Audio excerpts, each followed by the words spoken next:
C'est pour rendre hommage à ceux qui sont dans l'engrenage, qui font des allers-retours de l'Angelier à Jean Lesage. C'est pas juste des gens qu'on voit vagabonder, c'est aussi des gens qui ont une histoire à raconter. Discussions inconfortables, quotidien instable, conditions insupportables quand l'hiver est redoutable. Leur courage est respectable, c'est incontestable. Bienvenue à la table des indiscutables.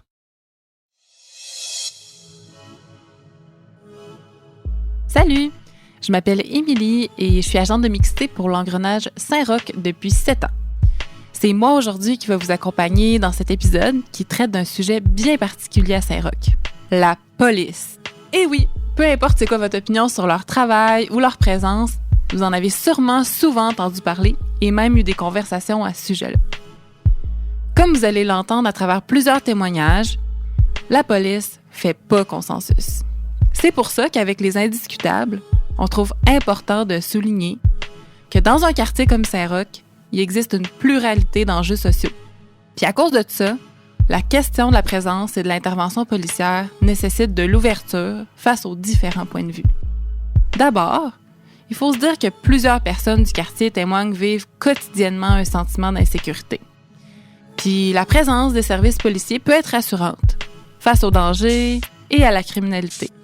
D'un autre côté, d'autres citoyens et citoyennes nous partagent que la présence policière, ça instaure un climat de peur et ça stigmatise certains profils de personnes d'une façon qui est disproportionnée. On pense en particulier aux personnes qui habitent les lieux publics, qui sont judiciarisées ou ciblées par différents règlements de la ville. Puis entre ces deux pôles-là, il y a plein d'autres mondes qui, selon les circonstances, ont des impressions variables des impacts de la présence policière. Avant de se lancer au cœur de la discussion, les indiscutables souhaitent vous partager qu'on a sollicité une entrevue auprès du service de police de la Ville de Québec. Mais ça a été refusé. Une contre-proposition a été faite de leur part pour permettre une rencontre avec les personnes qui ont participé au projet. On n'est pas allé de l'avant avec cette offre-là parce qu'elle ne répondait pas aux objectifs de collectivisation et de visibilisation des récits qu'on s'était donnés pour le balado. On se lance dans le vif du sujet. Pour ou contre la police? Ben, ils sont fins, la militie. Tu sais, ils donnent pas d'étiquette pour rien. Des fois, quand les patrouilles arrivent, ils donnent pas d'étiquette. Tu sais, qu'est-ce que c'est ça, Chris? La police, ça m'évoque la brutalité, l'harcèlement.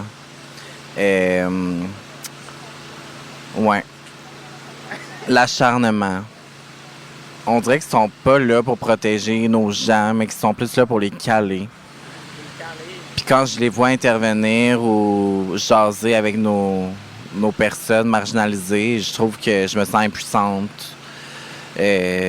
Aussi, j'ai une certaine frustration par rapport au fait qu'ils viennent en civil devant les organismes, alors qu'ils savent déjà où trouver les gens. Oui, je dirais que c'est pas tous les policiers qui sont mauvais, il y en a des bons pareil. Ben, il y a juste de bonne foi au lieu de la loi. Comme c'est marqué un don de Dieu sur le char, il devrait en avoir qui agissent au nom de la foi et non de la loi.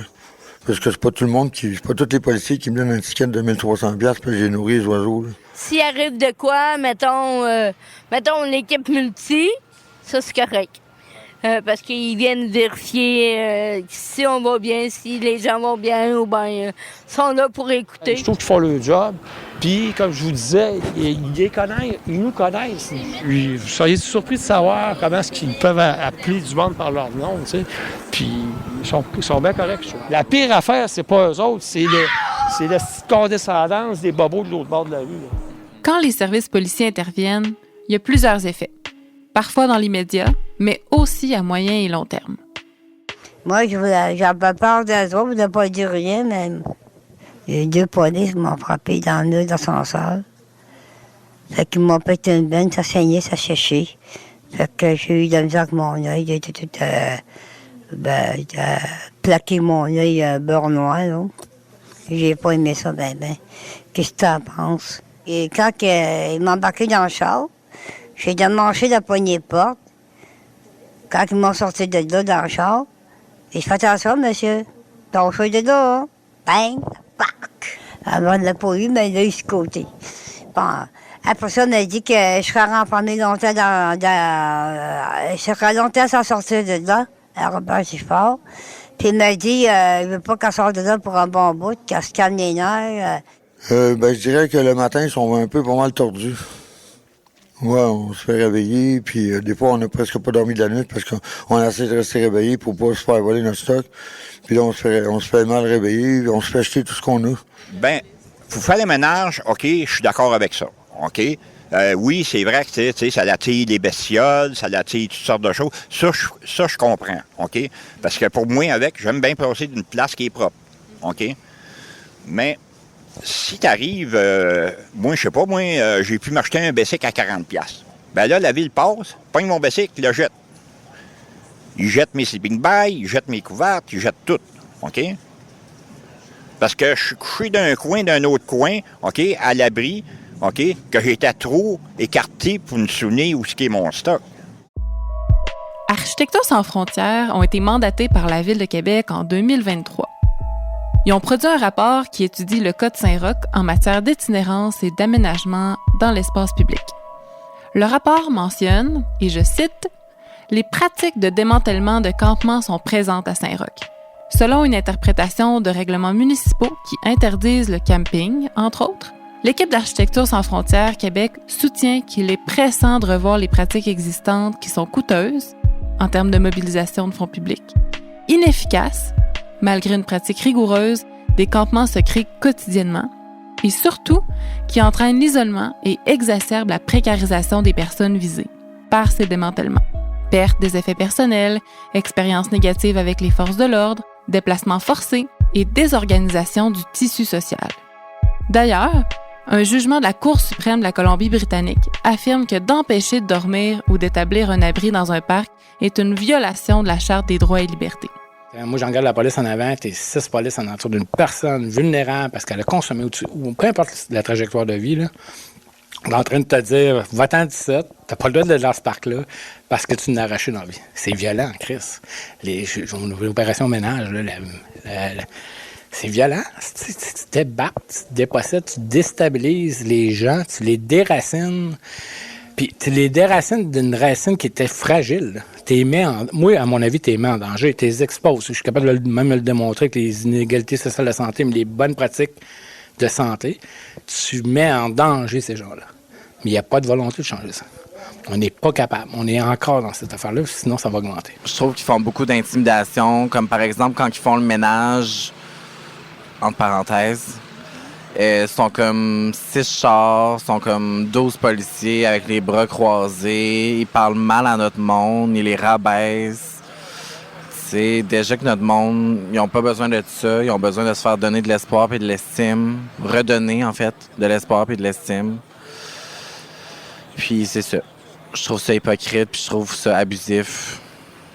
Puis les agents, les travailleurs de la ville sont là, puis ils font leur job, puis on dirait qu'ils sont pré-programmés, ils se posent même pas de questions, ils font juste leur job, puis genre, les policiers, pareil. Là.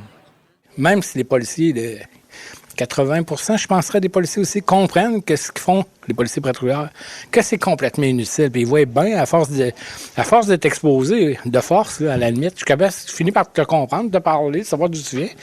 Puis je fais une job qui n'a pas de sens. Je continue à la faire, pareil.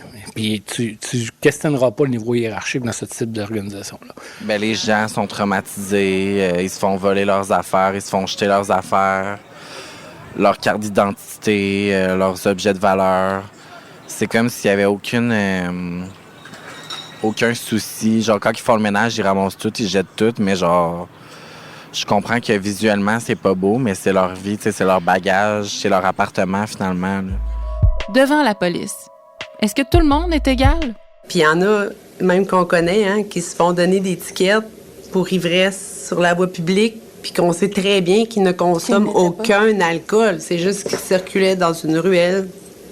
Puis c'était vraiment un jugement de son look vestimentaire, là, vraiment. Puis on peut le dire, on va le dire, là, le profilage, là, parce que le nombre de fois, moi, que j'ai entendu des raisons ou que j'ai lu des étiquettes, puis que je me suis dit, mais ça, moi, je fais ça tout le temps, puis je me ferai jamais arrêter pour ça. Là. 2 choses.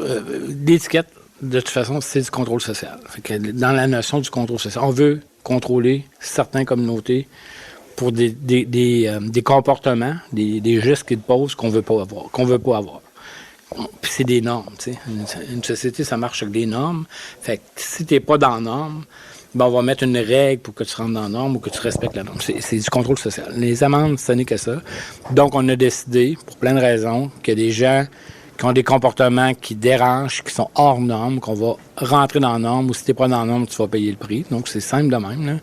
Toutes les lois ont été bâties comme ça, tous les règlements ont été bâtis comme ça. Donc, c'est une norme de contrôle social. Et si t'as pas la chance, on peut aller dans la nuance, puis je pourrais exprimer tout ce qui fait que je suis pas d'accord ou d'accord, mais c'est quand même ça. Ça veut dire qu'il y a une norme, les règlements, les lois représentent une société, une façon de fonctionner que la société décide. Puis on met ça en œuvre. C'est pour ça qu'on va dire qu'on est déviant, qu'on est hors norme, qu'on est délinquant. Heureusement, mais ça reste que c'est ça pareil. C'est du contrôle social qu'on veut. On va essayer de mettre une règle, une loi pour être capable de contrôler la société. Ça m'a coûté 58 $. L'amende est payée en passant. Fait que là, j'ai traversé le chemin. Il y avait 2 policiers là, au bord du chemin, je les ai vus. OK. Fait que moi, dans mon idée à moi, je faisais pas d'infraction. Ben, ça valait que ça n'était une, malheureusement. OK. Fait que là, j'arrive, je traverse. Là, je viens pour continuer. Hey, elle a dit, viens ici. Là, demandé, tu sais, le premier coup n'est pas répondu parce que j'attends pas bien d'une oreille. Fait que, hey, je t'ai dit de venir ici. Oh, excuse, c'est à moi que tu parles, tu sais. Elle dit, ouais. Elle dit, donne-moi tes papiers. Non, excuse, non. Tu vas me dire pourquoi tu m'arrêtes. Hein? Ben, tu as fait une infraction. Le regard, tu sais, le visage tout surpris, hein, tu sais. Puis le regard, il dit, quelle infraction j'ai faite, t'sais? Ben, elle dit, t'as traversé sa lumière rouge. Oh, j'étais comme pas au courant. Depuis que je te cite, moi, ça fait quoi, 3 ans, j'ai tout le temps fait ça. J'étais comme vraiment... Elle dit, me semble que tu n'étais pas au courant. Tu sais, elle était comme... Là, ça emmenait plus agressif. Là, demandé, mais c'est ça. Là, elle arrive, puis... elle dit, pas là, je lui donne mes papiers, en passant. Elle dit, on va aller faire une vérification. OK, il n'y a pas de problème. Attends. Là, elle revient, puis là, ben... Elle commence à être un petit peu plus, pas nécessairement agressif physique, là, mais agressif vocal. OK? Puis là, ben, en dernier, ça n'a pas comme pas toffé longtemps, mais en tout cas, j'ai pas été gentil non plus un bout. T'as demandé, j'ai dit merci, il va chier. J'ai pas honte de le dire. Là, elle revient, elle dit, c'est quoi que tu m'as dit? Je la regarde, je t'ai dit merci puis bonne journée. T'sais? Elle dit non, c'est pas ça que tu m'as dit. Hey, gars, là, t'arrêtes, là. Là, le j'ai mis comme un stop. T'arrêtes, là. Dit, viens pas me dire que t'es un enregistreur, savoir qu'est-ce que j'ai dit, là. T'arrêtes, là. OK. Malheureusement, mais j'ai des dossiers judiciaires. OK. C'est comme dans le passé, mais c'est encore là, ça me traîne, tu sais. Puis, écoute, pour moi, elle n'a pas eu une bonne vision de la personne. Donner l'étiquette, est-ce que ça aide les gens? Ben moi, ce que j'entends, c'est que la plupart des gens qui reçoivent des étiquettes comprennent pas trop. Je pense pas que ça leur est super bien expliqué. Je pense même si on sort un article et on dit, ben voilà, Mais nous, ce qu'on voit, c'est que, de toute façon, tu deviens désensibilisé à force d'en avoir. Tu sais, quand tu dois à 500$, c'est je dois 500$. Quand tu dois 5000$, tu fais, je serais jamais capable de le payer de toute façon. Fait que tu t'en fous. Fait que à quoi ça sert rendu là? C'est une très bonne question. Faudrait poser aux policiers qui remettent ces constats-là d'infraction. Mais ça n'a pas d'effet positif, là, je pense, à long terme. Ça n'a pas d'effet dissuasif non plus, parce que si t'as consommé puis t'as fait de quoi le lendemain, tu t'en rappelles-tu? Si tu pas, tu sais, je veux dire, où t'es là, tu sais que tu vas être là tous les jours, t'as besoin de faire pipi quelque part, puis là, on t'arrête, on te dit t'as pas le droit de faire pipi, puis tu te dis, ben ouais, mais j'ai pas de toilette, puis là, ben, tu sais, c'est un cul-de-sac, là. Ça fait pas de sens de donner des contraventions puis des piles de contraventions du monde qu'on sait déjà qu'il va être dans l'incapacité de les payer. Il n'y a même pas la capacité d'avoir un toit sur la tête. Il y a peut-être même pas de chèque d'aide sociale qui rentre. Puis, ah oui, on donne des étiquettes. Mais non, ça fait pas de sens. Puis, tu sais, on chiale que nos prisons sont pleines, puis on chiale que les cours, les avocats, ça coûte cher au gouvernement. Les interventions policières ont parfois des impacts qui vont bien au-delà de devoir payer une amende. C'est quoi votre vrai rôle? Est-ce que vous maintenez la paix quand vous enlevez du matériel de consommation à quelqu'un? Est-ce que ça maintient l'ordre public?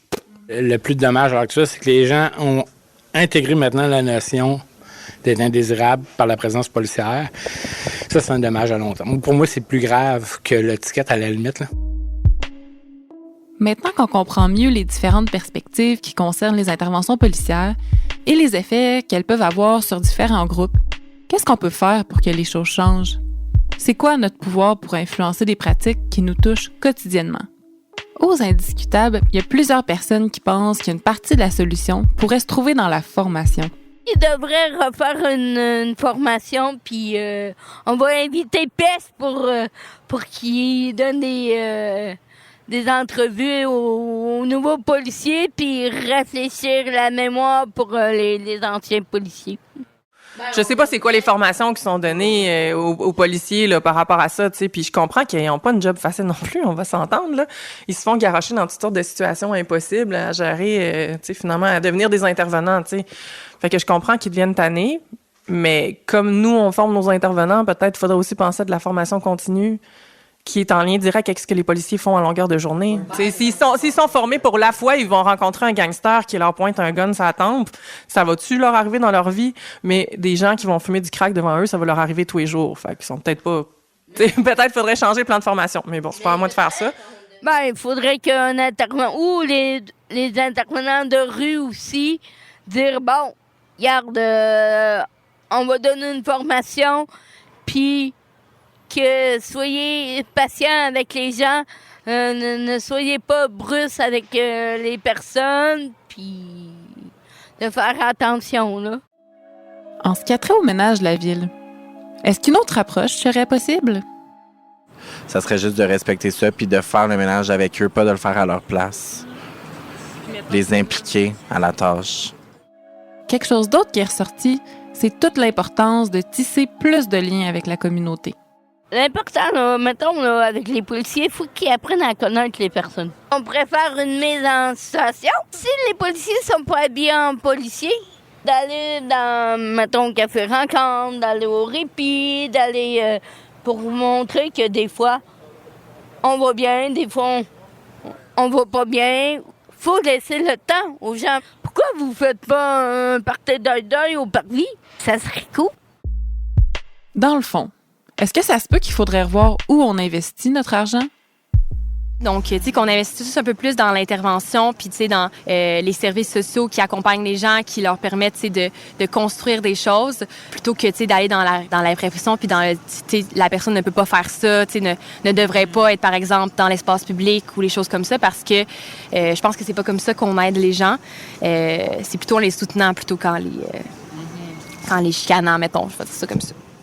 Un des constats que les entretiens soulèvent, c'est le manque de transparence perçu et le fossé qui existe entre la population générale et l'institution policière. Ça peut nous donner un sentiment d'injustice et d'impunité. On dirait que l'incertitude quant au rôle du service policier reste. Sont-ils là pour aider? Pour assurer la paix? Au bénéfice de qui et comment? Est-ce que la présence policière contrevient à l'appropriation de l'espace public pour l'ensemble des personnes qui l'occupent ou seulement pour une partie des gens? Plusieurs questionnements demeurent, surtout dans un contexte où notre filet social s'affaiblit constamment. L'approche de sécurité est parfois une solution qui apparaît plus facile pour répondre à l'urgence d'agir. Par contre, est-ce qu'elle adresse les enjeux à leurs racines? À vous d'y réfléchir. C'est malheureusement impossible de répondre à l'ensemble de ces questions. On peut seulement vous partager les différentes pistes que les personnes interviewées nous invitent à prendre afin de voir à travers leurs yeux la situation.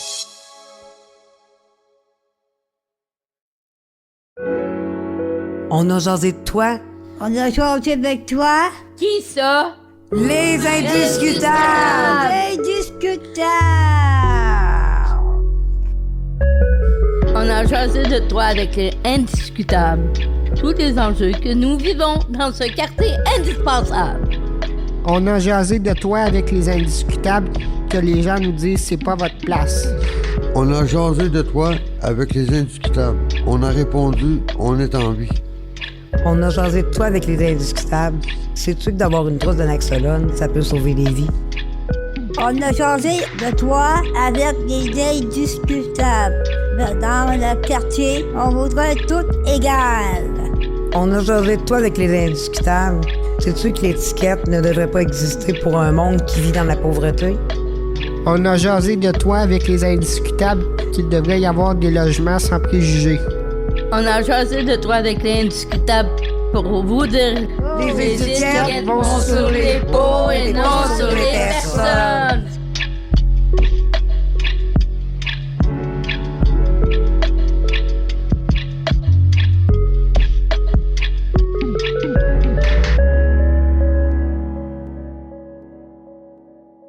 Vous venez d'écouter le 4e épisode du balado Les Indiscutables.